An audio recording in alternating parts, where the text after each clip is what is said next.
Hello everyone, আমার আর একটি নতুন ব্লগে তোমাদের সবাইকে জানাই স্বাগত। আজকে ব্লগটা কিন্তু আমি সকাল থেকে শুরু করেছি আর বেশ তাড়াহুড়োর মধ্যেই ব্লগটা শুট করছিলাম। আসলে আমি এসেছিলাম বীরনগর আমার লয়ার বাড়ি, আর আজকে যেহেতু বাড়ি চলে যেতে হবে তাই তাড়াহুড়ো করে কিন্তু বেরিয়ে পড়েছিলাম। আমার ট্রেনের টাইম হয়ে গেছিল, টিকিট কাটার জন্য আমাকে তাড়াতাড়ি করে স্টেশনে চলে আসতে হয়েছে। এই দেখো আমার বোন কিন্তু এসেছে আমাকে ট্রেনে তুলে দেওয়ার জন্য। আমাদের বাড়ি যাবে না,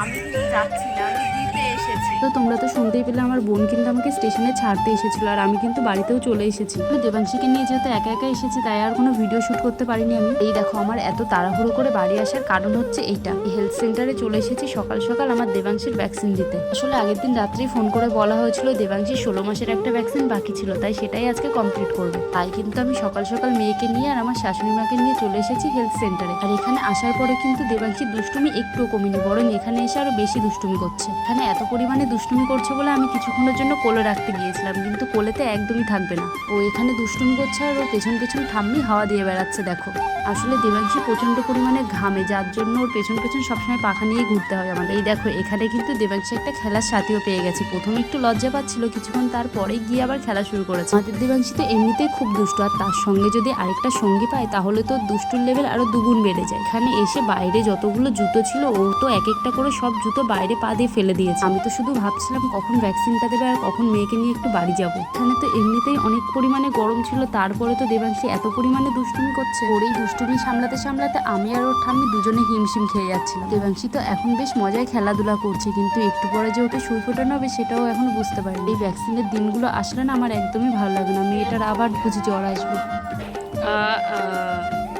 আম খাবি? তারপরে তো অনেকক্ষণ বসে থাকার পরে দেবাংশীর নাম এলো, কিন্তু আমি তো বাড়ির থেকে আসার আগেই মাকে বলে দিয়েছি ওর সুই ফোটানোর সময় কিন্তু আমি একদমই দেখবো না, থাকবো না। আমি তো ভেবেছিলাম ইঞ্জেকশন দেওয়ার সময় থাকবোই না, কিন্তু দেখো অবস্থা। কার্টুন চালিয়ে দেবো, কার্টুন কার্টুন কার্টুন দেবো। আমি ভালোভাবে বলেছিলাম মামা কার্টুন চালিয়ে দেবো, কিন্তু আমাকে কিভাবে বকে দিল দেখলেই তো। তারপরে যেই সুই ফুটিয়েছে অমনি কিন্তু কান্না শুরু হয়ে গেছে। জল খাওয়া যাবে।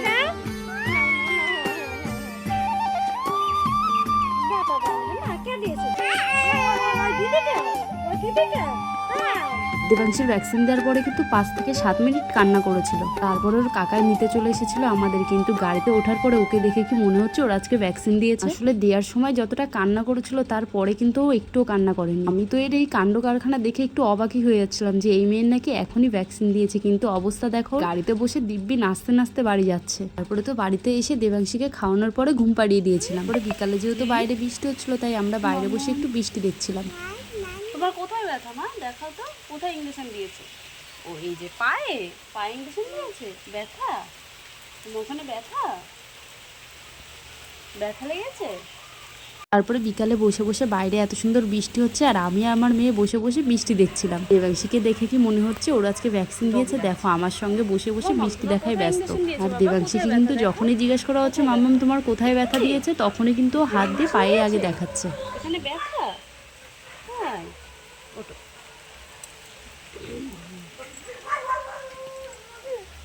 বেউ বেউ বেউ বেউ বেউ।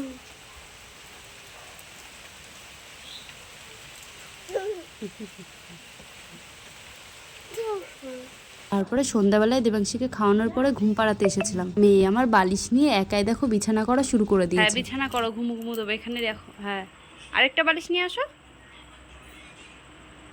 আমার এই ঘরের রংটা দেখছো কি বাজে দেখাচ্ছে, তাই না? আসলে এই রংটা আমার বর উস্তাদি করে করতে গিয়ে পুরো দেয়ালটাই নষ্ট করে দিয়েছে। এটাকে আবার ঠিক করতে হবে নতুন করে, কিন্তু ভাবছি এই দেয়ালটাই কি রং করা যায় আর কি রং করলে ভালো লাগবে। এবার কিন্তু আমি দেবাংশীকে একটু ঘুম পাড়িয়ে দেবো। আর আমার এই ব্লগটা তোমাদের কেমন লাগলো অবশ্যই কমেন্ট করে জানিও। আর এই দেবাংশীকে নিয়ে এই দুষ্টু মিষ্টি ব্লগগুলো দেখার জন্য অবশ্যই চ্যানেলটিকে সাবস্ক্রাইব করে দেবেন। আজকে এই ব্লগ এইটুকু, দেখা হচ্ছে আবার একটি নতুন ব্লগে।